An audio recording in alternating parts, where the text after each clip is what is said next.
Hello there. I've never actually done this before. I'm trying to like film in the car and I'm really worried this is gonna fall down, but I just had dance and I'm feeling so ill. I didn't go last night because I was feeling really rubbish, and I probably shouldn't have gone this morning, but I didn't really have an option, so I just went for it. And but yeah, I thought that we could just have a lunch together today and have a little chat. And yeah, if you guys like it, then I'll make it a regular thing. If you want to suggest different topics and stuff that I can talk about. No one's letting me go. I probably shouldn't film and drive because I can barely drive as it is. So okay, hey besties, I'm home now. I did that little introduction in the car, which was an interesting start to the video, but I just made myself some lunch and it's actually really questionable. I don't even know if I can show it on YouTube. Like, this is gonna be part of my digital footprint, but basically I had this leftover like roast type thing from Sunday. I ate at work, so my family made me this, but I didn't get around to eating it. So I was like, oh yeah, I'll cook that up. But yeah, just look at this. Look how much gravy there is. And okay, I've never actually made gravy at home before, and I realised I don't even know where my parents keep it. And it was a really humbling experience for me because I was like, how am I calling myself an adult and I don't even know where the gravy's kept? So yeah, that was like my first time making instant gravy. I haven't actually tried it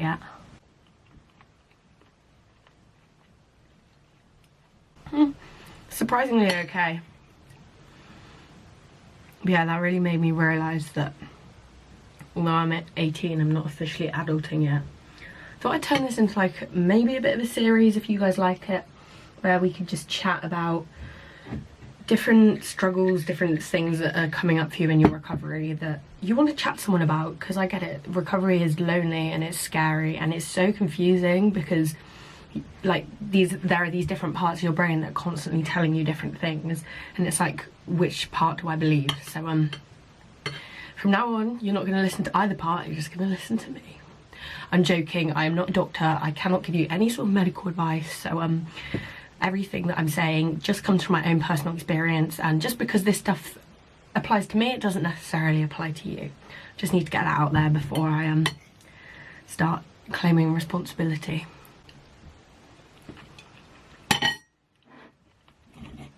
I'm not really sure what this pastry thing is.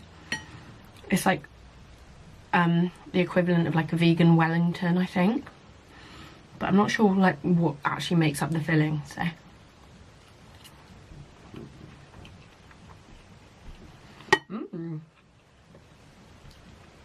it's really nice. I think it's like some sort of stuffing and cranberries. I made myself a glass of squash. Why is all the squash still in the bottom? Change the camera angle a bit. I feel like this works better, because before it was like a bit higher, it was like kind of interview vibes, whereas this is just a bit more relaxed, you know, it's chill, we're just eating our lunch together.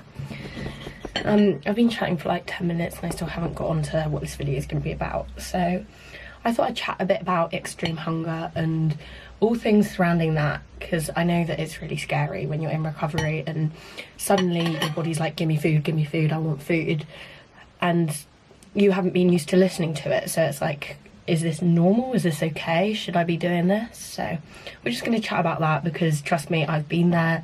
I have literally raided my house all hours of the day and night for food, because my body was so deprived of it during my eating disorder that when I started recovery, I just needed it all. So first off, I just want to clarify what extreme hunger is. This isn't going to be like the dictionary definition, this is just how I see it.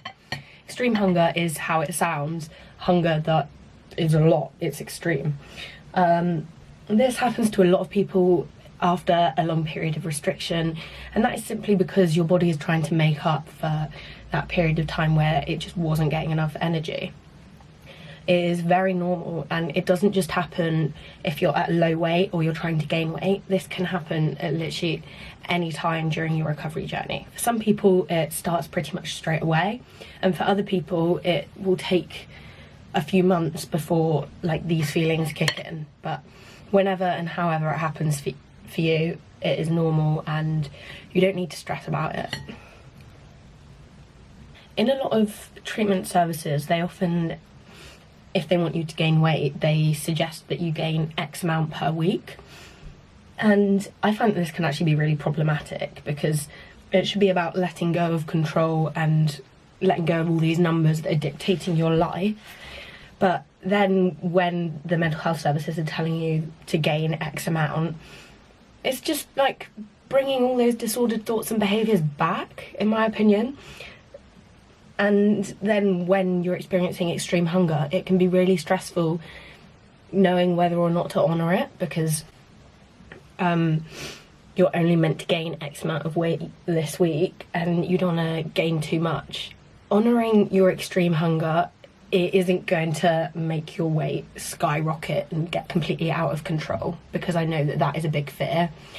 It's often your body's way of literally healing your internal organs. When you have a restrictive eating disorder, your body, it doesn't really distinguish between the healthy, really important fats that we need because they protect our vital organs like our heart, things like that, and the fat that is more obvious, say on our arms and our legs. Like, your body won't really distinguish between the two. So if you've lost weight on the rest of your body internally, you have lost very essential parts of basically your organs. So extreme hunger, it's a lot of the time your body needs that just to heal itself internally, and externally you probably won't even notice the difference from honouring your hunger. I had gravy on my chin. Also, you may as well honour your extreme hunger now, because you're going to have to at some point. Unfortunately, you can't just ignore it and keep sticking to your meal plan and hope that the extreme hunger will just go away on its own. Your body needs that extra energy that it's asking you for. So if you don't do it now, you're just going to have to do it at some point in the future. The more willing you are to honour that extreme hunger, the easier and the quicker the experience is going to be for you. I just want you to remember as well that it isn't going to last forever. It can be really scary committing to honouring it in the first place, because it feels like you're losing control. For a lot of people, it can be a very big step in their recovery, accepting that they need to eat a lot more than their meal plan says, or a lot more than the people around them. But I promise you, extreme hunger isn't going to last forever, and you're not going to feel the need to keep eating like that. It's not going to make your weight like continue to go up for the rest of your life. Like, this isn't you spiraling out of control.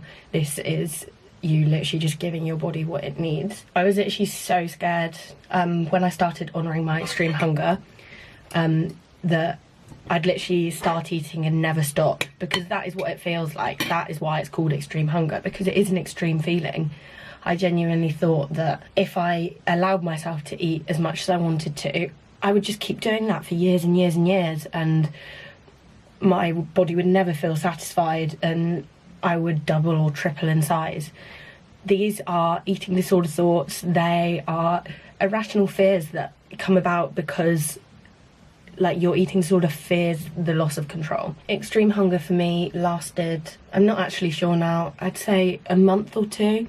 Obviously this varies massively from person to person, and if you've had a restrictive eating disorder for a long time, chances are you may experience a period of extreme hunger that is a lot longer than a couple of months.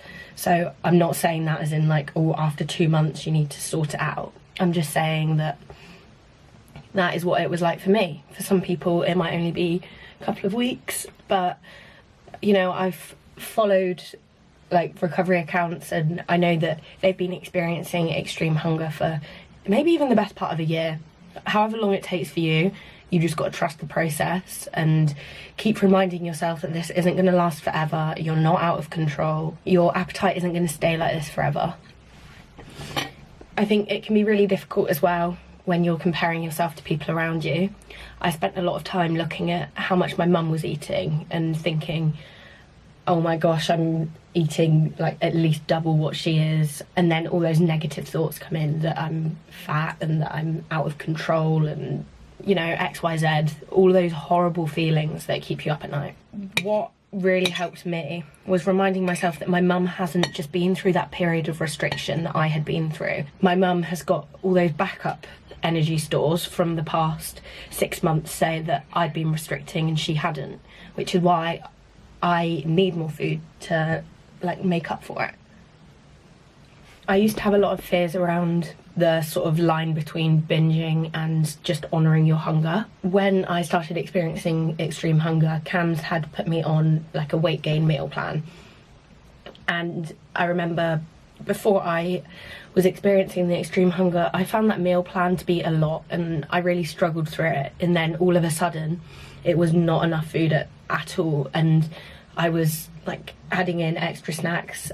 I would often like come downstairs at like 1 or 2 a.m. just because I woke up feeling so hungry and like I needed food. I used to be really worried that I was binging and that my anorexia had basically just been replaced by binge eating disorder. I know that this is actually quite a common fear, so if you're feeling like this, you're not alone. And obviously I cannot speak for everyone, but you haven't developed binge eating disorder. This is a part of the extreme hunger. Even if you're scared that you're binging and that it isn't just extreme hunger that you're honouring, the best thing that you can do is eat still.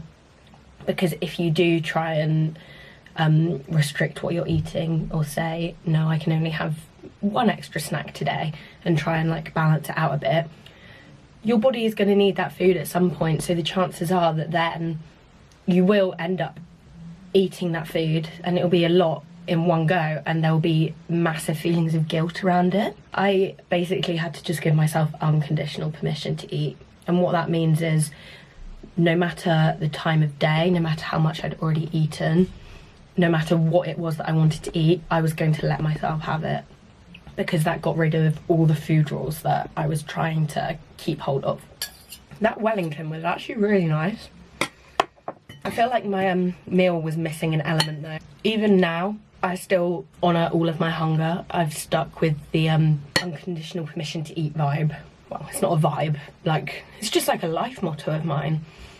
That doesn't just have to last while you're experiencing extreme hunger. Even now, I don't allow myself to have any rules around food, because they're only ever going to do the opposite of what you think they're going to do.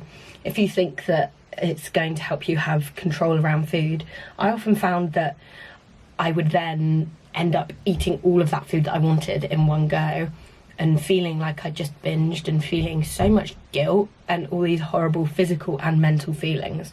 Whereas if I just allowed myself to eat that food throughout the day when I wanted it, those feelings wouldn't have been quite so horrible. Honouring your extreme hunger, it can produce a lot of uncomfortable feelings physically and mentally. I know that around that time I was constantly very bloated, and physically it felt like my stomach was too full, but my brain was my brain I told you I'm ill, just give me 1 sec. But my brain was still telling me that I wanted food, so that was really confusing. And I was like, okay, maybe I am actually full now and I'm just convincing myself that I'm still hungry. It's not like that at all. After periods of restriction, your stomach size actually shrinks, so although physically you feel full, you haven't actually had enough food to satisfy you, and your body does still need more food, which is why your brain is telling you that you do, even if your stomach is saying there's no way, I can't fit anything more in. The best ways I managed to combat the bloating and the uncomfortable feelings of like physical fullness was really trying to spread out my eating as much as I could. Like first thing in the morning when I woke up, I would have breakfast, and literally last thing at night before I went to bed, or if I woke up in the night feeling hungry, I'd have something to eat. This means that you're eating more consistently throughout the day, which will help your stomach anyway, because it's constantly like producing the right acids, I think that's right, to be like metabolizing your food, so it's like ready to go and constantly, you know, like processing. And it means that you're not trying to like cram in 3 meals and 3 snacks into a really short period of time during your day, because that is going to make it more difficult. mentally, I did find it hard at times with comparison to other people, and even just like my friends and family not fully understanding why I was eating so much. It felt like I was like giving up the anorexic identity, because I still had a lot of fears around eating in front of people and people making assumptions about me if they saw me eating too much or eating the wrong thing. I think the best thing you can do is just be really open with your loved ones and explain what's going on. Educating them about it will not only help you feel supported, but it's going to help other people who are going through extreme hunger if more people in the world are understanding of it. I would try and do a lot of things that would distract me. Just like really nice, enjoyable things, whether that was watching TV with my mum or taking my dog for a walk, spending time with my friends. It was actually a really special time for me to try and learn to re-love all of the things that I lost while I was engaging in my eating disorder. Because I was eating so much, I found that I finally had energy, like the energy that I'd been missing out on for literally years. So as much as you can, try and fill this time with the things that you used to love and maybe haven't been able to do recently. This will really help like motivate you and make you realise why you're eating and why you're doing this. I don't want to make it out like having extreme hunger is all like sunshine and rainbows, but once I'd mentally accepted that this is what was happening and this is what I needed to do, it was actually quite an exciting time. I was able to rediscover a lot of foods that I was absolutely petrified of during my eating disorder or just didn't allow myself to eat. I managed to almost relearn my love for food that I used to have.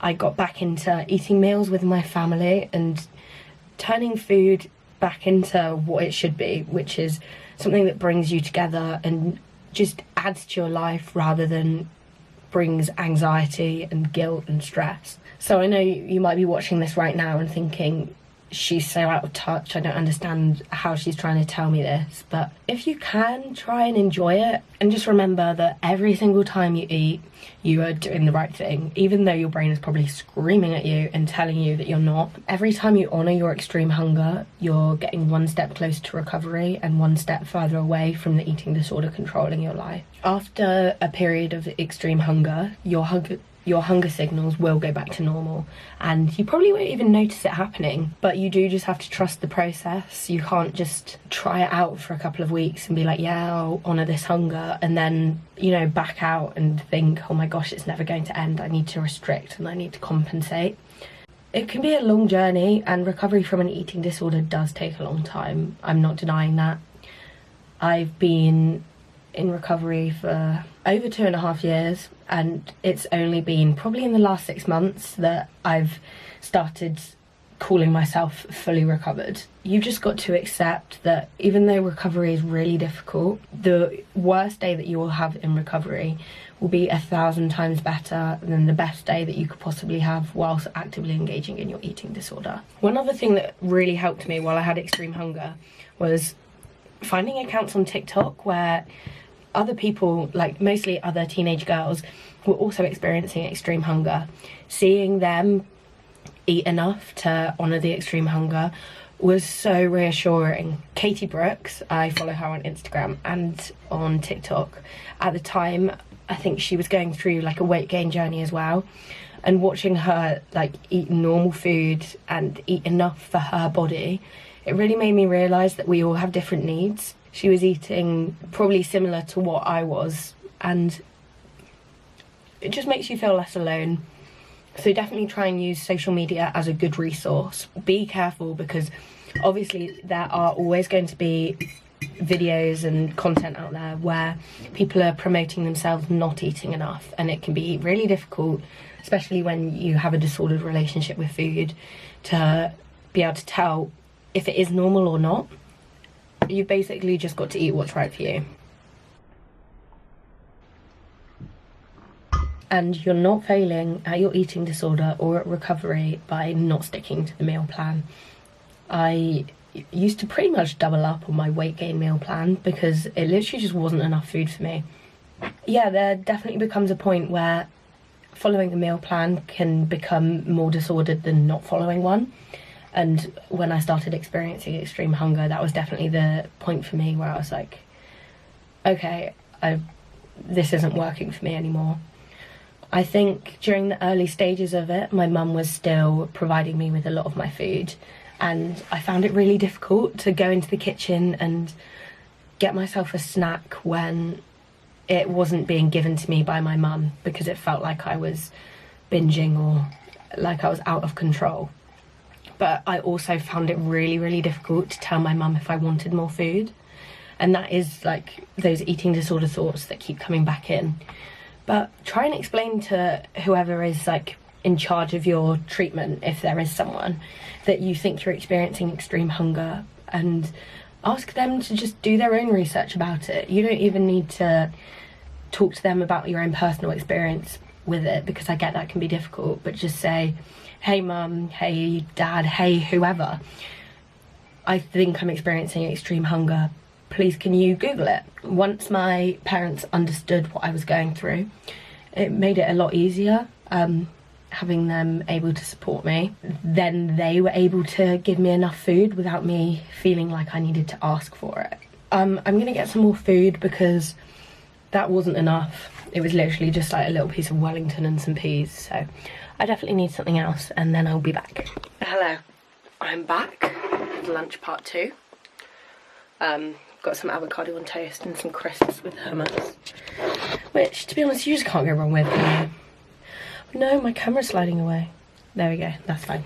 I kind of lost my train of thought a bit, but I think I covered most of the main things that I felt you guys should know about extreme hunger.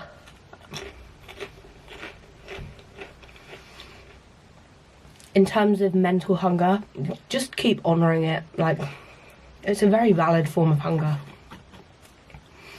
You know, if you want food, you should eat it, because in my opinion anyway, and from personal experience, it just causes more problems if you try and restrict yourself in any way. You know, I eat when I'm hungry, mentally or physically, and I don't eat when I'm not hungry, and I have stayed at this weight for the past 2 years. I have very regular hunger signals. I don't have some days where I'm like, oh my gosh, I need to eat everything, and other days where I'm like, oh, I just won't eat. And by constantly giving myself permission to eat, it means that I never feel like I need it all now. I never have like a cheat day, or, you know, just treat myself.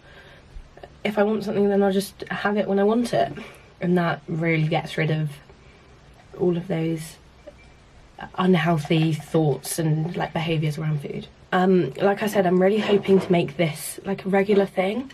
If you guys have any questions about your recovery, anything you'd like me to talk about as someone who has recovered from an eating disorder, then I'd love to just sit and eat my lunch with you every week and we can chat about it. I hope that maybe you guys can use this as some sort of meal support maybe. I used to love that, watching YouTube when I ate. Bring a snack, bring your lunch, and we can just sit and we can figure this recovery thing out together.